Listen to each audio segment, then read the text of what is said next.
Hello and welcome to this edition of the Bremerton Beat Blast. I'm your host, Kitsap Sun reporter Josh Farley. I'm standing in front of the brand new Dallas Donut on 6th Street in Bremerton, and as usual, I've got 5 stories you just got to know about happening in your town this week.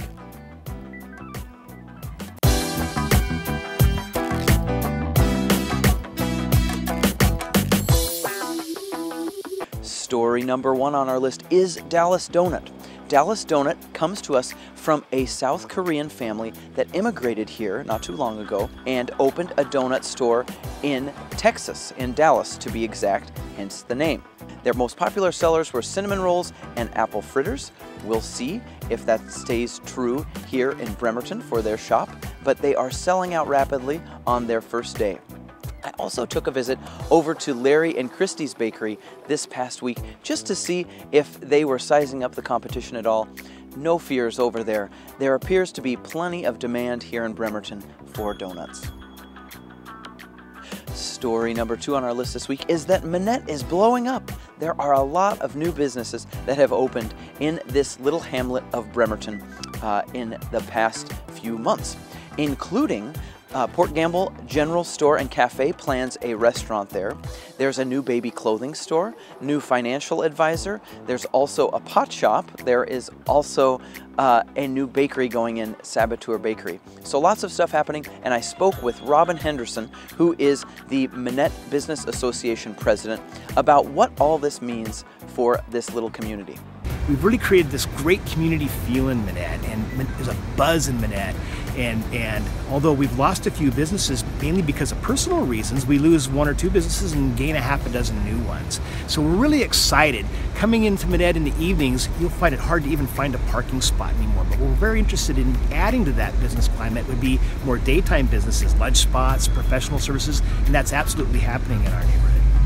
Story number 3 is that it is once again Armed Forces Day weekend, and that means a parade in downtown Bremerton. If you haven't been, you have to go. If you've been before, you got to go back. This is a huge parade that we have every year in town. It will go down 4th Street as well as turn on to Pacific Avenue as it has before. There's a few differences in the route this year, but it should be mostly the same. I hope to see you there on Saturday, 10 a.m. sharp for the parade start. As you know, there's lots of great marching bands as well as our military in their full colors on this spectacular day in Bremerton. Story number 4 on our list comes to us from Seattle Children's Hospital. A former Bremerton family is there because their son, Craig Randall Jr., has sickle cell disease. If you've not heard of sickle cell disease, it is a terribly debilitating and life-shortening disease. Actually changes your red blood cells, and it predominantly affects African Americans, although anyone is susceptible to it. It is genetic and passed down. But Craig Jr. hopefully has a cure in his little sister, Sophia. Now, Sophia has the exact same blood down to the DNA as Craig Jr. They're practically twins, although they are 3 years apart. I spoke with Mamie Randall, the children's mother, about this procedure and how it may in fact cure Craig of the disease. If you have a sibling match, and if you could do a bone marrow transfusion with a sibling match, then the chances are pretty good for him that he could live a normal life. Happy transplant to ya!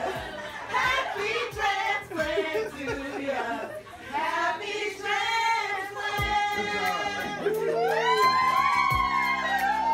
She gets how important this is. She gets the fact that she's saving her brother's life. And finally, story number 5 on our list is about rhododendrons. Now, many of you know I'm pretty fond of these beautiful plants. I've been searching high and low for the biggest rhododendron in Bremerton. I thought I found it on 5th Street near Kiwanis Park, but the other day I got a call from a reader who mentioned one even bigger on Arvon, just down the way here, close to Naval Avenue. I'm showing you an image of it now. It is massive. It is a big rhododendron, may even be bigger than the one I found on 5th Street. Do you think you can best either of these 2 rhododendrons? If so, send me an email to josh.farley@kitsapsun.com, and I would love to hear from you whether you think you can find an even bigger one. That's going to do it for this edition of the Bremerton Beat Blast. I hope you have a great rest of your week, and we'll see you again next Tuesday.